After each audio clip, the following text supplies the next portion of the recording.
Ready hello అండి. Hi అండి. So ఇప్పుడు సోషల్ మీడియా ఓపెన్ చేస్తే చాలు అఘోరి గురించి అయితే వార్తలు వినిపిస్తున్నాయి. సో అది అఘోరినా ఏందో అర్థం కావట్లేదు. కారులో సంసారం పెట్టేసింది. ఇదేమో వర్షనేమో ఒక్కొక్క ఛానల్లో ఒకలా చెప్తుంది. ఒక దాంట్లో మగాడు కాదంటది, వాడు మగాడు కాకపోయినా నాకు కావాలంటది.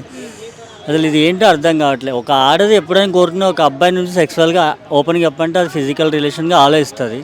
అది లేకుండా ఎక్స్పెక్ట్ చేసిందంటే మళ్ళీ ఇంకా ఇది తేడానో అర్థం కావట్లేదు. ఫస్ట్ ఆఫ్ ఆల్ మీరేమనుకుంటున్నారు, ఆవిడ అబ్బాయా అమ్మాయా? ఎవరు అఘోరి? అఘోరి అబ్బాయి. ఇప్పుడు అబ్బాయి కాకపోతే ఇంతలా అమ్మాయిలు ఎవరు వెళ్ళరు కదా. తనేమో టెస్టులు అంటుంది, ఎవరు ముందుకు వెళ్ళట్లేదు. టెస్టులు చేపించడం ఎవరు ముందుకు వెళ్ళారు. టెస్టులు చేపిస్తే ఆటోమేటిక్గా అన్ని నోచుకొని వెళ్ళిపోతుంది. ఎందుకంటే వాళ్ళు ఊర్లో కూడా చెప్పారు అబ్బాయి అని చెప్పారు కదా. సో మరికొంతమంది ఏమంటున్నారంటే ఈ వర్షిణి అన్న అమ్మాయిని ఆయన లోపరుచుకున్నారు అని చెప్పేసి అంటున్నారు. అది చాలా మందికి ఏదో చేతబడి ఏదో చేశాడు అని అంటున్నారు, వశీకరణ చేశాడు అంటున్నారు.